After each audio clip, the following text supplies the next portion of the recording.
Welcome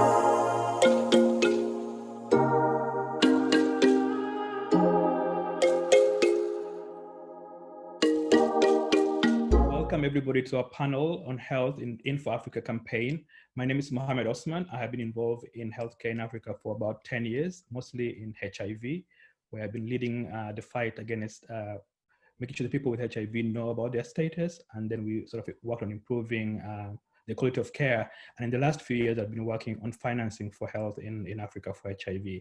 I am delighted today to be joined by incredible panelists, amazing doctors who are at the front of their work. They have been fighting COVID. You need to see them, you need to hear from them, you need to know their names. And I will let them introduce themselves, starting with Mary. Hi, I'm Dr. Mary Stephen. I work at the WHO Regional Office for Africa with the Health Emergencies team. So I'm involved in helping countries to build their capacity for health emergency preparedness and response, and I'm currently on the team responding to the COVID-19 outbreak. Thank you so much for joining us today. Should we hear from Dr. Monique? Hello, everyone. I am Monique Wasunna. I am a medical doctor by training, and I'm the director of the Drugs for Neglected Diseases Initiative, Africa Regional Office. I am a researcher with over 30 years of experience in clinical trials, overall in charge of DNDi Africa Regional Office based in Nairobi. I support research that is for people suffering from neglected diseases. I work very closely with the policymakers and ensure that the drugs or products that we develop is accessible to those who need them most. DNDi, we work mainly with partners, and my role is to manage those partnerships in the region. Thank you so much for joining us. And last but not the least, Oyetola, tell us a little bit about the End Fund and what you do. Hello, everyone. Thank you for having me here. My name is Oyetola Oduyemi. I am a trained lawyer, but I've worked in the health space for about 15 years now. Prior to my current engagement with the End Fund, I worked in the private sector. So I worked in quite a few organizations that were doing a plethora of things to tackle health challenges in Nigeria. Currently, I'm engaged as the Africa Regional Advisor on Public Affairs to the End Fund. The End Fund is a private philanthropic initiative which tackles a group of diseases called the neglected tropical diseases. And we tackle the 5 most prevalent of these. We're present in 28 countries, and most of them are in Africa because the burden, 40% of the global burden on entities is based in Africa. And I work from Nigeria. Thank you. Thank you so much. You have all been leading the fight for other conditions in the continent, you know, tropical diseases and other things. And then COVID came. So you cannot stop doing what you're doing, but how has COVID changed what you're doing? How has COVID made your work easier, harder, more challenging, or no change? Let's hear from you. Dr. Mary. Yes, COVID outbreak has been an unprecedented outbreak. I've been involved in response to several outbreaks on the continent, from Ebola outbreak, cholera, meningitis, Lassa fever. So all different types of outbreak, but COVID is different, an unprecedented outbreak. The first time on the continent, we have all countries reporting cases for COVID. We have not seen it like this before.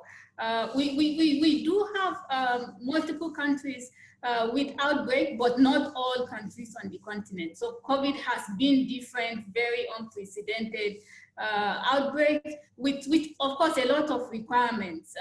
From the WHO side, we support all our member states in terms of response to the COVID outbreak. So we practically have to repurpose everything, all our staff, repurposing resources, channeling our efforts to responding to this COVID-19 outbreak.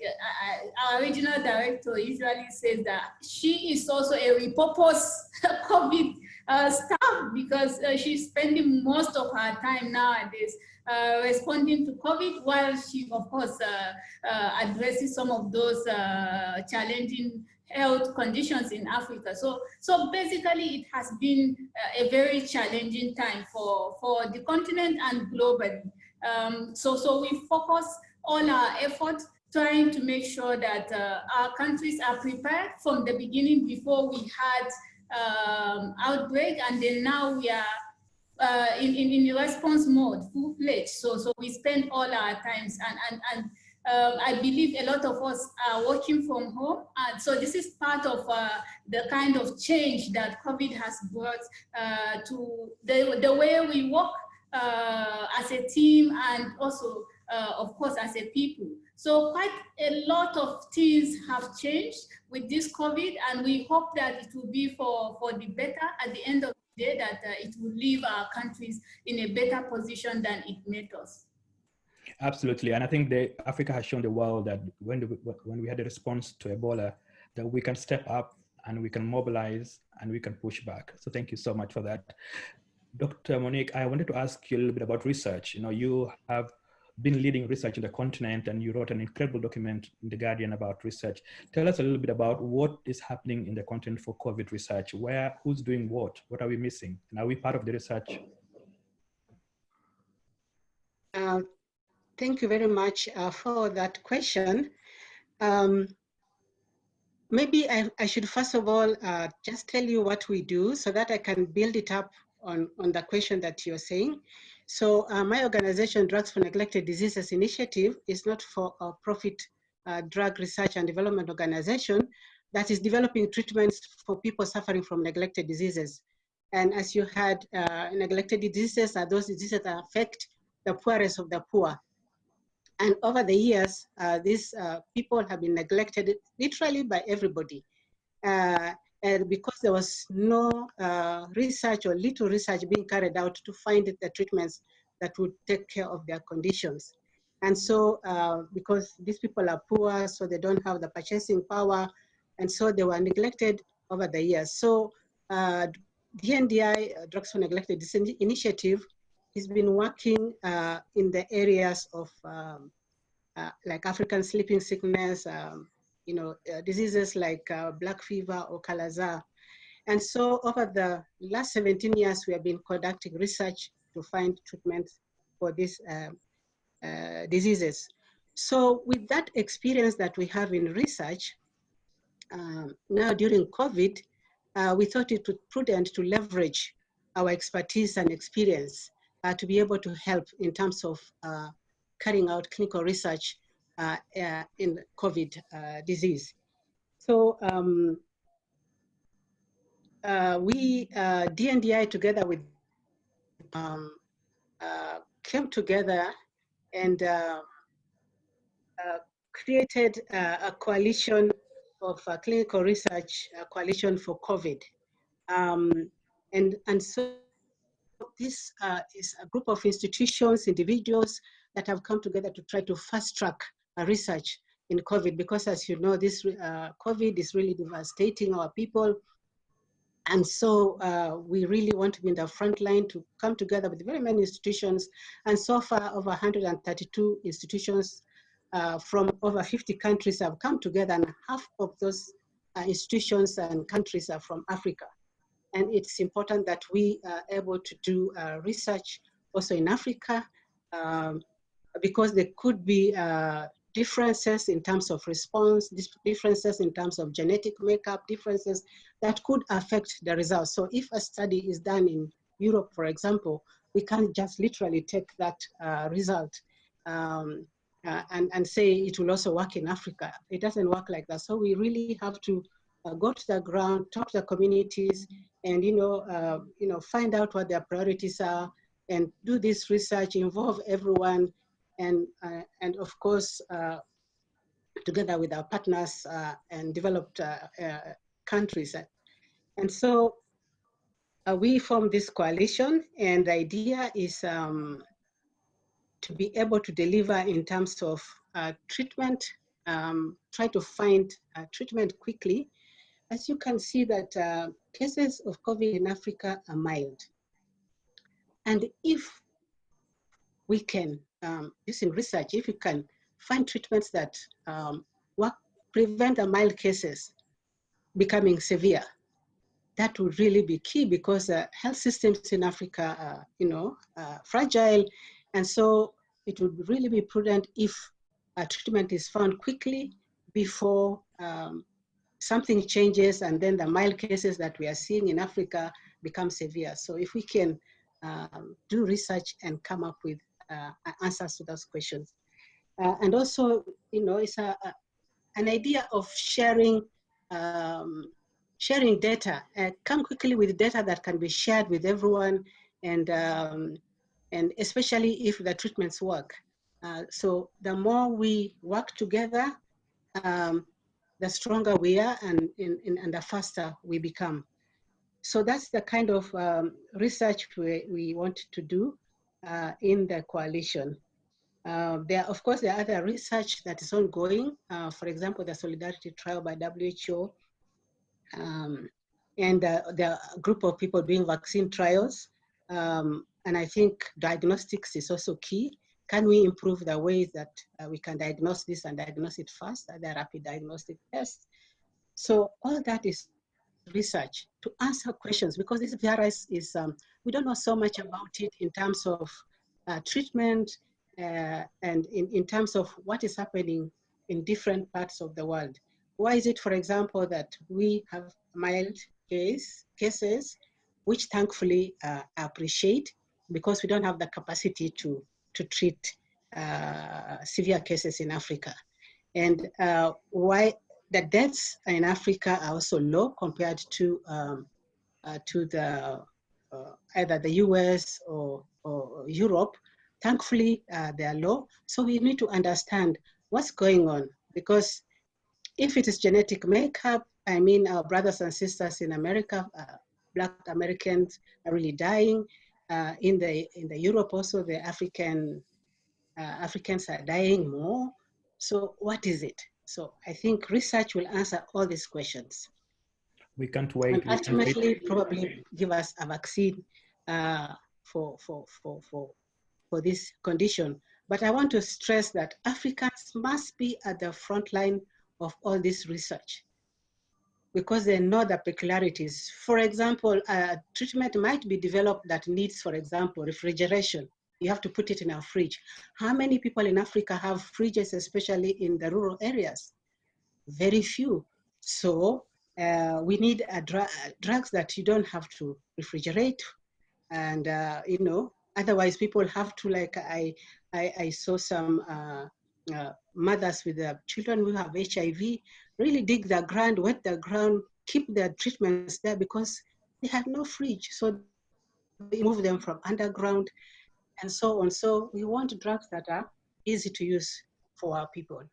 So research for Africa, by Africans, for Africans. Absolutely, I cannot agree with you anymore. We need to make sure that the medicines we are going to develop are appropriate to the environment, to the continent, and to our capabilities. But also, I'm extremely confident that we have the brain power and the talent on the continent to come up with the solutions. We have to give each other a chance to step up. I'm going to come to you, Oyetola. The End Fund is a very creative mechanism that has brought together resources to be able to put the light on neglected diseases in the continent. Diseases which have gone on for a long time, where we have solutions, and it has been ended a lot in the West, but not so much in Africa. We don't want that to happen with the COVID. What is your fund doing to ensure that we're not left behind? Okay, thank you for that question. So again, like Dr. Monique, I'm just going to give some sort of background to what it is that we do. Like I mentioned before, we're dedicated to ending the 5 most common NTDs. And these are a group of parasitic and bacterial infectious diseases, such as river blindness and intestinal worms. And how do we work? We engage a community of activists, philanthropists, and corporate organizations. And we also take a systems approach. So we're working in collaboration with governments, with NGOs, with pharmaceuticals, and academic partners to end these diseases in our lifetime. Since 2019, since 2012, when we were instituted to date, we have provided over 920 million treatments at a cost of over $1 billion. And in 2019 alone, we reached more than 121 million people with more than 196 million treatments, which represents an almost tenfold increase from 2012. So against the backdrop of that, we were looking to, even intensify our work to achieve the SDG 3.3 goal of ending a group of diseases, including neglected tropical diseases, by 2030. And then COVID-19 happened. Unfortunately, though understandably, the World Health Organization, one of the steps that they put in place were to put a temporary halt on community-based treatment, which is one of the key ways that we drive mass administration of medicine to tackle the NTDs. So on that end, we had to, unfortunately, step down some of the work that we were doing, and then we did a bit of a pivot. So some of the things that we did were we launched the COVID-19 response fund, which is disbursing funds to 9 counties in Kenya to distribute soap and promote hand washing. You may be aware that there is a synergy between COVID-19 and the NTDs, which is in the area of water, sanitation, and hygiene. There's a strong correlation between the impact of poor sanitation and hygiene and inaccessible water, both on the NTDs and COVID-19. And so that's one of the things that we're doing. We're also doing similar work to install hand washing stations in Democratic Republic of Congo, in Niger, and Tanzania. Now, if you recall, what happened in the Ebola outbreak, you recall that some people were talking about bathing in salt and drinking salt, and this being a way to tackle Ebola. And unfortunately, people lost their lives as a result of this. So one of the critical things that we've identified in tackling this pandemic on the African continent is information, the right information. And so working in collaboration with the World Health Organization, approved messaging by them. We're also, we partnered with JCDecaux. So we're using digital billboards to cascade the right information on how to tackle effectively COVID-19. We also partnered with Common Goal, which influencers to reach their and talk to them and send, disperse information on how to hand wash and how to stay safe, amidst this pandemic. Furthermore, in Nigeria, we also worked on translation of these messages to Hausa and English, and we placed this as public service announcements on radio, on TV, so that the people in the rural areas also would be able to have an understanding of, what exactly this disease is, what it is not, and how to effectively tackle this. And these are some of the things that we're doing to tackle COVID-19 on the continent. Thank you. Thank you so much. We are all in the big tent because we're all doing the same things for our continent. The campaign INFORAFRICA is about giving messages in order to overcome misinformation. We're trying to ensure we raise money for the communities in Africa. We work together with the World Health Organization, with African CDC, African Union, to ensure that everybody in Africa has a chance to know about COVID. They know how to protect themselves from COVID, and they can care for their families and their communities. And I'll come to my dear sister, Dr. Mary. Given that COVID has been around for less than sort of 6 months for us in the continent, if you're able to look for the future and give us sort of a bit of a focus, what would the future look like for healthcare in Africa post-COVID? What will we lose the most, and what will we build as we respond to this kind of test, trace, and test again? Thank you. So first of all, I will start by commending the governments in Africa for the great job they have done with the COVID response. We know that the continent Africa is the continent that got the last importation of cases. So far, from 14th of February in Egypt to date, countries have been reporting cases. And if you look at the situation globally, Africa has the least number of cases, even though all our countries are affected. And then we have the least number of deaths. This is not accidental. It's as a result of concerted efforts by the government, the private sector, NGOs, so even the community, ensuring that they also adhere to some of those preventive measures. So really it's commendable, the effort by Africans in slowing the progression of the COVID-19 outbreak on the continent. So going forward, for every outbreak response, because what we usually advise is that let's continue to build on existing system. So already, even for the COVID response, we are using things that we have built from previous outbreaks. The issue of our surveillance system, the ability to detect the cases early. We've been implementing this integrated disease surveillance and response for 20 years. And this is the same system we have been using on the continent to detect outbreaks and also, of course, mount an effective response. So from the experience also, we have learned how to do contact tracing.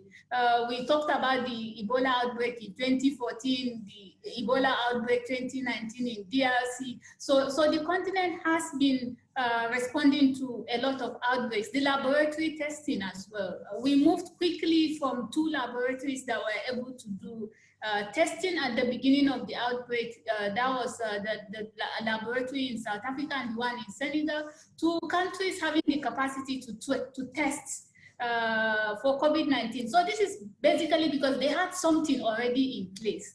They had the PCR machine, and this PCR machine they were using for other things.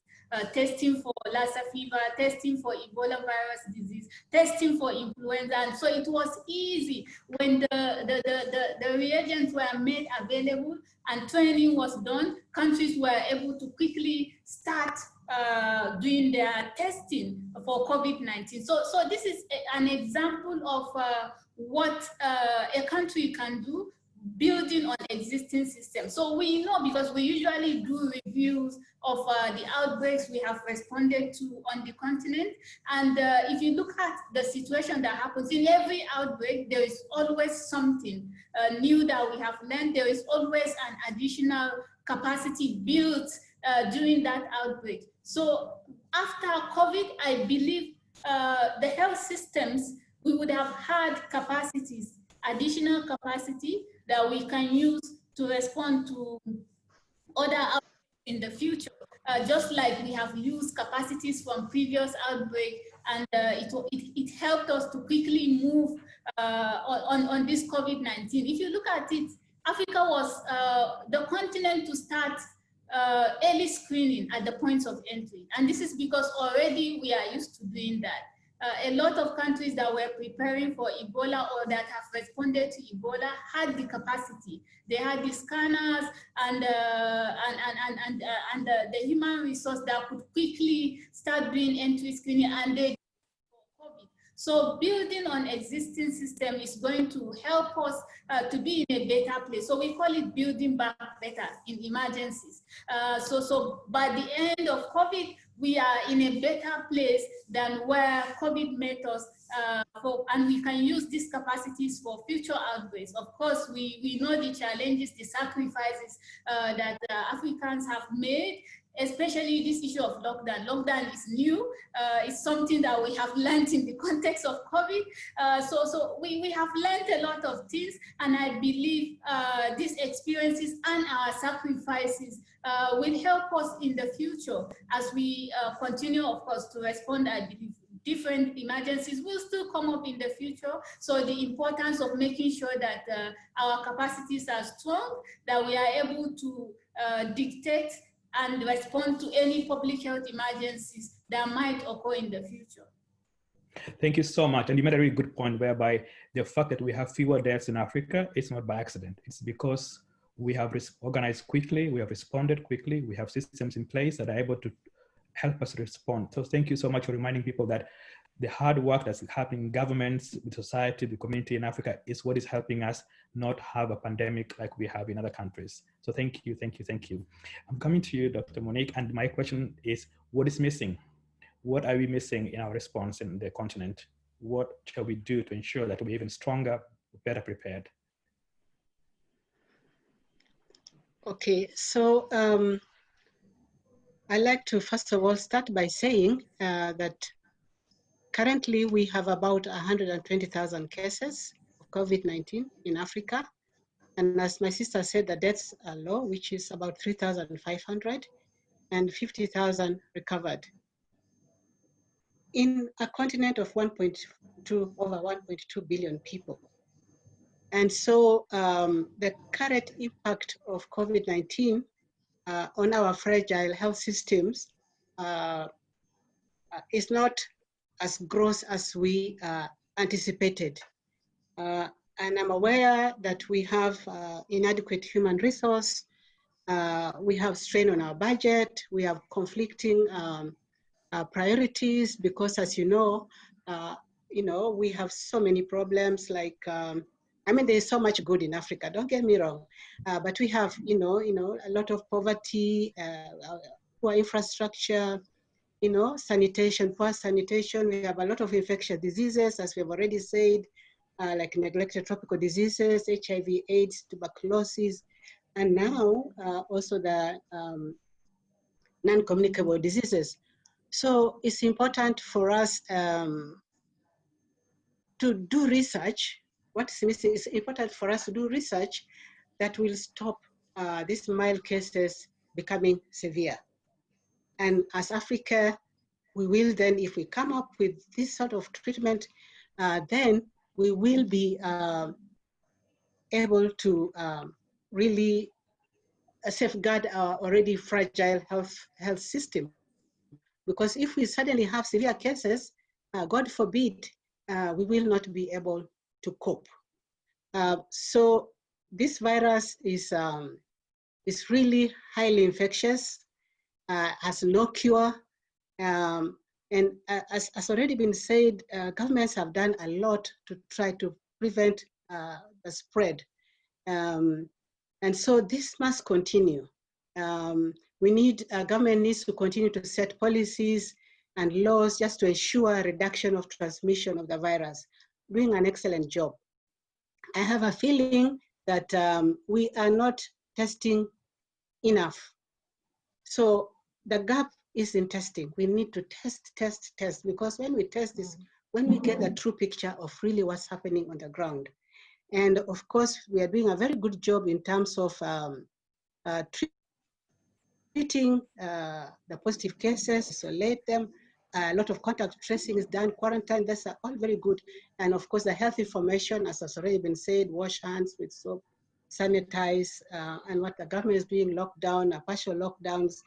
And so really want to commend the government. But I think what we really need is for the citizens to really listen to the medical. And I think at the lockdown, I think everybody got tired, everybody got, bored, and everybody wanted to jump out there. But really, we have to ensure that we listen to what the medical people are saying. Social distancing, wear the mask, have symptoms, go, call for help, and everything that is being said. Because you see, we have to work together with our governments. The communities need to work together with the governments so that we can, together we'll be stronger and we can overcome.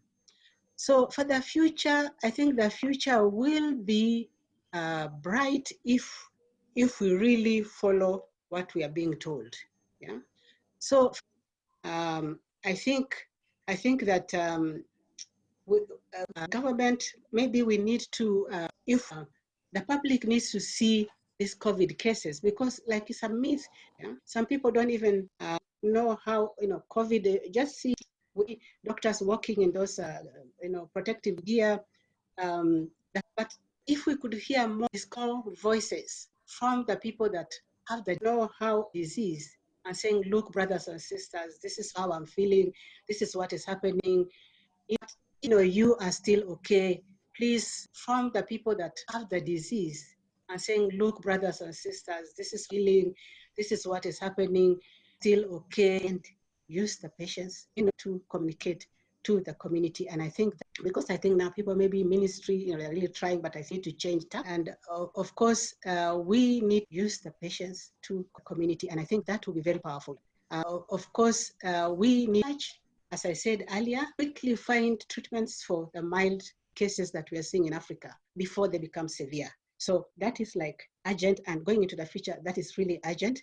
And I'm glad that, African universities, research institutions, and ministers of health have all come together in this COVID-19 clinical research coalition to be able to work together and get these treatments as fast as we can.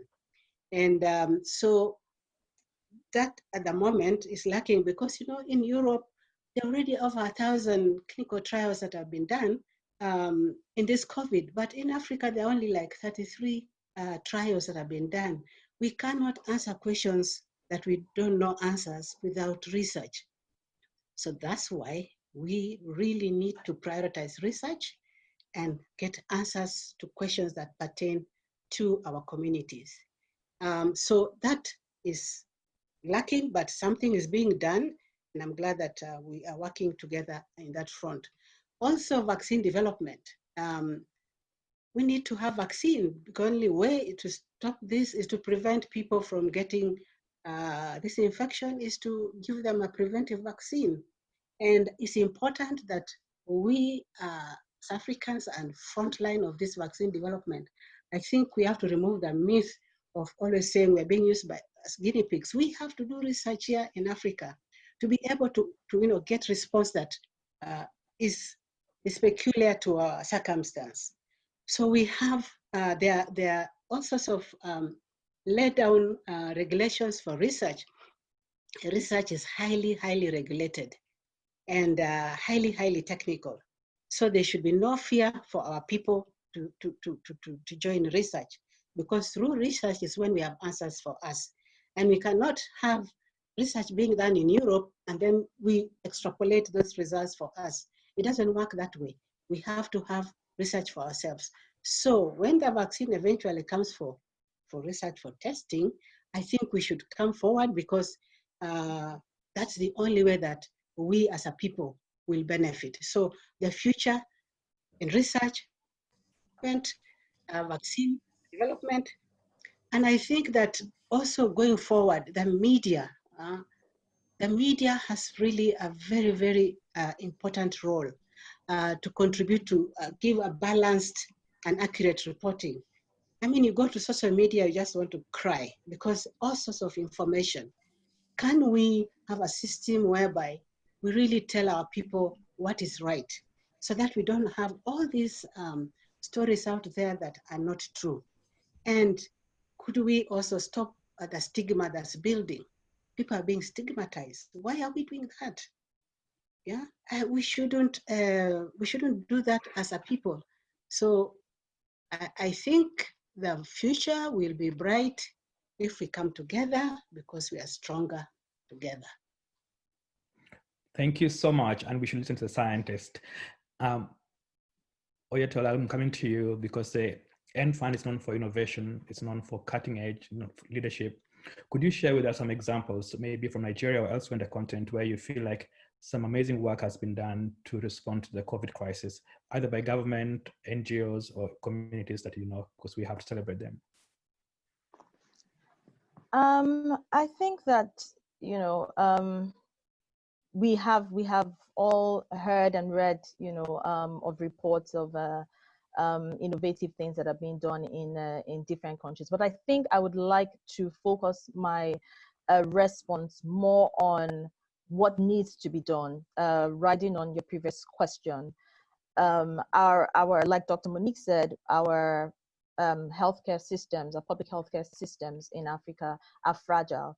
And one thing that has happened that we've seen glaringly as a result of COVID-19 is, because of the elephant in the room, which is COVID-19, there are quite a few other health issues that have unfortunately not receive the requisite attention. So, recently, World Malaria Day was commemorated in April, and one of the takeouts from that, one of the topical things that were being mentioned was, so there's a school of thought that says chloroquine, for instance, is has proven effective in treating some cases of COVID-19, and so chloroquine is now being used for COVID-19, and people that need the medicine for malaria are not getting enough. To bring it home to NTDs, the people that have severe cases of some of the diseases that require surgery or require treatment, but because of the stay at home, social distancing, and all of that, they're not able to access the care and the treatment that they need. Furthermore, going to hospitals at this time, a lot of people are scared because you don't want to go in with something relatively mild and come out with COVID-19. So I think post COVID, it would be great if we're able to strengthen our public health institutions, put policies in place, put frameworks in place to ensure that even if this sort of pandemic flares up again, that the other health indices and important elements of our public health system will not suffer as a result of one pandemic. Thank you. Thank you so much. Thank you, the great panelists. Thank you, our leaders. Thank you for what you do. We appreciate you, we respect you, we celebrate you. Dr. Mary Stevens, I'm going to give you the last word to close us out. Do you have anything else to add, to say, or ask, or talk to us? Yes, so for COVID-19 outbreak, we are using the whole society, whole government approach. So this is just to say that everyone needs to be involved. So it's not just a government agenda. We all have a role to play. Government, private sector, philanthropists, NGOs, and the community. As individuals, we all have a role to play.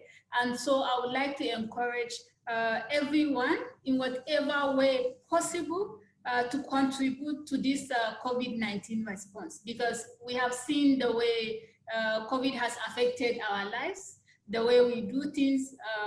So we need to bring all our effort together to make sure that we bring this outbreak to an end on our continent, and also collaboration. So exploring the South-South collaboration, African countries helping Africa, and the North-South collaboration. We are seeing a lot of support coming from China and other parts of the world to Africa. So let's continue to explore all the different options, because we know in Africa we definitely do not manufacture that much. So all the ventilators, and a lot of things that may be required for managing severe cases of COVID, even the PPEs may not necessarily be adequate in Africa, and so we need to explore all these efforts and opportunities to collaborate with different countries to bring some of the things that we need for Africa. And of course, we know we have a fragile health system,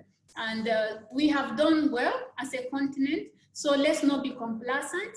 Let's continue to implement the aggressive public health measures, the early detection, testing, isolation, treatment of the patients, and contact tracing, including the preventive measures of hand washing, cough etiquette, physical distancing, so that we continue to slow the progression of the outbreak and avoid overwhelming and overstretched health system. Because by implication, if you reduce the number of people that are exposed to COVID, you are reducing the number of people that will get sick. At the end of the day, automatically you're reducing the number of hospital admissions and people that might be severe, requiring the ICU bed, oxygen therapy, ventilators. So if we continue to do that, we can reduce the impact of COVID on our already weak health system. So as the general population, we should also support the government effort and adhere to these preventive measures that are being implemented by our government. So this will be my last word to us as Africans. Let's help the vulnerable population to cushion the socio-economic impact of the lockdown and the stay-at-home measures.